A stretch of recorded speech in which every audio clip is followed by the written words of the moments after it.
اعوذ باللہ من الشیطان الرجیم بسم اللہ الرحمن الرحیم السلام علیکم ورحمۃ اللہ وبرکاتہ۔ ویورز، قرآن پاک کو سمجھنے اور قرآن پاک کی تعلیمات پر عمل کرنے کے لیے اللہ رب العزت کے فضل سے ہم نے یہ جو سلسلہ شروع کیا ہے اور اس چینل کا جو نام ہم نے رکھا ہے آئیں قرآن سیکھیں، آج ہم اس میں سورہ انفال کا دوسرا رکوع شروع کر رہے ہیں، جس میں ہم سورہ انفال کے دوسرے رکوع یعنی آیت نمبر 11 سے آنورڈ آیات کا لفظی اور با محاورہ ترجمہ سیکھیں گے انشاءاللہ۔ اللہ رب العزت ہمیں قرآن پاک کی تعلیمات کے مطابق عمل کرنے کی بھی توفیق عطا فرمائے اور ہمیں اچھے طریقے سے قرآن پاک کو سمجھنے کی بھی توفیق عطا فرمائے، آمین۔ تو چلیں شروع کرتے ہیں۔ بسم اللہ الرحمن الرحیم۔ آیت نمبر 11 اور 12 کا یہ لفظی ترجمہ ہم پہلے پڑھ لیتے ہیں۔ سورہ انفال آیت نمبر 11 اور 12۔ بسم اللہ الرحمن الرحیم۔ اس جب یغشی طاری کر دی کم تم پر نعاسا اونگ غنودگی، یعنی یہ نیند کی وہ حالت ہوتی ہے جب نہ بندہ گہری نیند سویا ہوتا ہے اور نہ ہی بہت ہلکی نیند سویا ہوتا ہے، تو اونگ یا غنودگی، نعاسا اونگ یا غنودگی، امانتاً سکون کے لیے، امن کے لیے۔ امانتاً لفظ ہم اردو میں لکھتے ہیں امن، جس کا مطلب کیا ہے؟ سکون۔ من ہو، اس سے، من ایک علیحدہ سے حرف ہے اور ہو علیحدہ سے ہے، تو من کا مطلب سے اور ہو اس، ٹھیک ہے، یہ واحد غائب کی ضمیر ہے ہو۔ من ہو، اس سے، وا اور ینزل نازل کیا یا برسایا، علیکم تم پر، علیکم اصل میں لفظ تھا علا اور کم، تو یہ دونوں کو جب جوڑ کے لکھا جاتا ہے تو یہ اس طرح سے لکھا جاتا ہے علیکم تم پر، من سے، السمائی آسمان سے، ماء پانی، لی تاکہ، لام زیر لی کا کیا مطلب ہے؟ تاکہ یا پھر کے لیے، تاکہ، لی تاکہ یطہرا پاک کر دے، طہارت کا لفظ اسی سے بنا ہے، عربی کا لفظ ہے طہارت، یطہرو،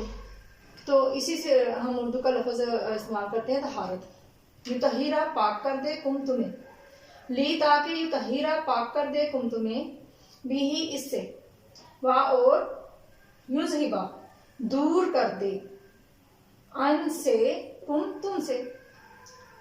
رجزا نجاست گندگی،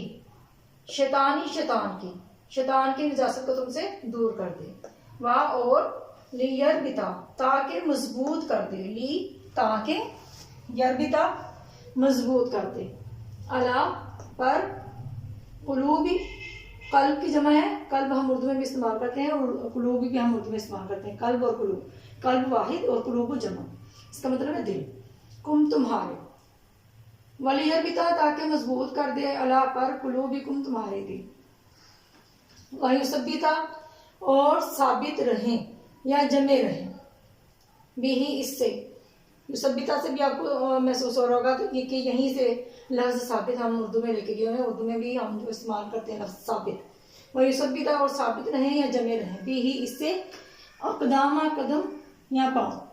قدم بھی ہم اردو میں اسی طرح سے استعمال کرتے ہیں، قدم اور اقدام، تو اقدامہ جمع ہے قدم کی، قدم یا پاؤں، اور ثابت رہیں اس سے، قدم یا پاؤں، اس جب یوں ہی وہی کرتا تھا ربو کا تمہارا رب، ربو رب کا تمہارا، الا طرف ملائکتی فرشتوں کی، انی کہ میں، ماں ساتھ ہوں، ماں کا مطلب ہوتا ہے ساتھ، کم تمہارے، انی کہ میں تمہارے ساتھ ہوں، فا تو، ثبتو تسلی دو، اللہ زین آمنو وہ لوگ جو ایمان لے آئے یا مومنوں کو، ساؤل کی ان قریب میں ڈال دیتا ہوں، فی میں، قلوبی دلوں میں، اللہ زین کفروا کافروں کے، روبا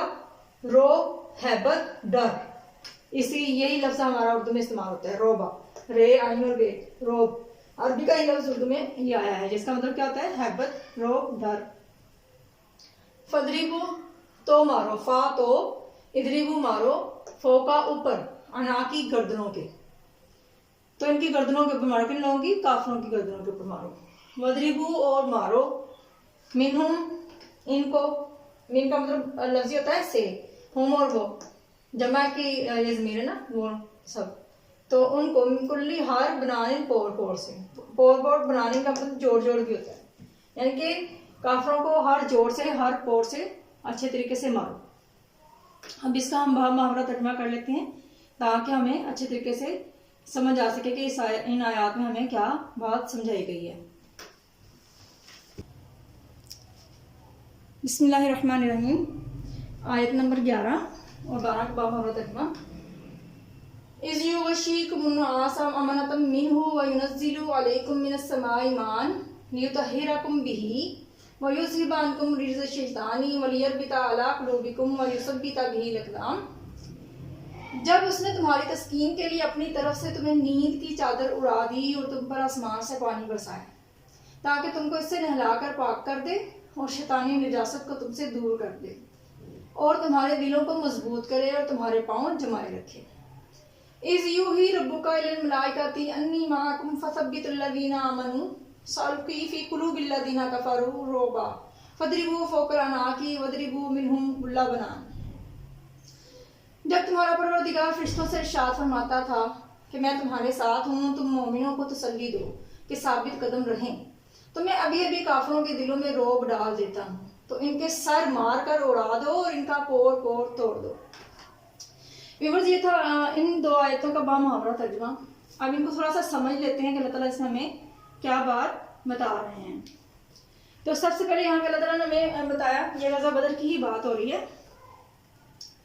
غزوہ بدر میں پہلے ہی بتا چکی کہ مسلمانوں کی تعداد کم تھی اور کفار کی تعداد زیادہ تھی۔ کفار 1000 تھے اور مسلمان جو تھے وہ صرف 313 تھے۔ تو جب مسلمان اور کفار کا آمنا سامنا میدان بدر میں ہوا تو مسلمان جب وہاں پہ پہنچے تو انہوں نے دیکھا کہ کفار تو پہلے ہی میدان بدر میں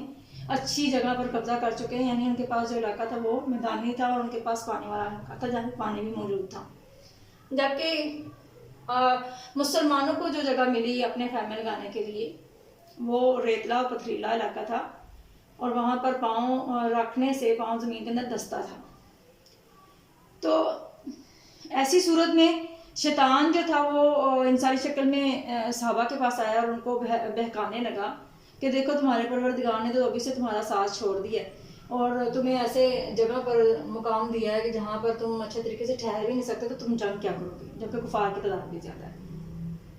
تو اسی بارے میں اللہ تعالیٰ ان دو آیتوں میں ہمیں بتا رہے ہیں کہ کس طرح سے اللہ تعالیٰ نے پھر مومنوں کی مدد کی اور مومنوں کے دل کو تسلی دی اور مومنوں کو کس طریقے سے ثابت قدم رکھا۔ اس کے لیے اللہ تعالیٰ نے مختلف قسم کے انعامات مومنوں کو عطا کیے، جیسے کہ سب سے پہلے اللہ تعالیٰ نے فرمایا کہ اللہ تعالیٰ نے تمہاری تسکین کے لیے تمہیں نیند کی چادر اڑا دی، پھر فرمایا کہ آسمان سے پانی برسایا، یعنی بارش برسائی تاکہ تم اس سے پاک صاف ہو جاؤ اور تمہارے اندر سے، تمہارے اوپر سے شیطانی نجاست کا جو اثر ہے، یعنی جو شیطانی وسوسوں کا اثر ہے وہ بھی ختم ہو جائے اور اس سے تمہارے دلوں کو بھی مضبوطی ملے اور تمہارے قدم جو ہے وہ جمے رہیں۔ جب تمہارا پروردگار، پھر اللہ تعالیٰ فرما رہا ہے کہ میں نے فرشتوں کو بھی حکم دیا کہ تم مومنوں کو تسلی دو، میں ان کے ساتھ ہوں، اور پھر ساتھ ہی اللہ تعالیٰ یہ بھی فرما رہے ہیں کہ آن قریب میں کافروں کے دلوں میں رعب ڈال دوں گا، تو تم ان کو اچھے طریقے سے مارو، یعنی ان کو اتنے زوردار ضربے لگاؤ کہ دوبارہ وہ مسلمانوں کے سامنے آ کر مقابلہ نہ کر سکیں۔ اب چلتے ہیں ہم آیت نمبر 13 اور 14 کی، جس کے ہم لفظی ترجمہ پہلے پڑھیں گے اور اس کے بعد انشاءاللہ با محاورہ ترجمہ پڑھیں گے۔ بسم اللہ الرحمن الرحیم، آیت نمبر 13 اور 14۔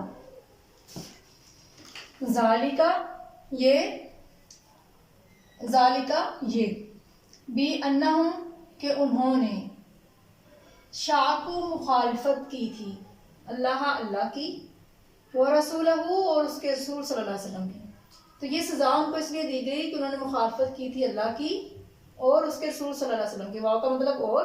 رسول کا مطلب رسول ہی ہوں اس کے۔ ومن اور جو یشاقی کی مخالفت کرتا ہے اللہ کی، وا اور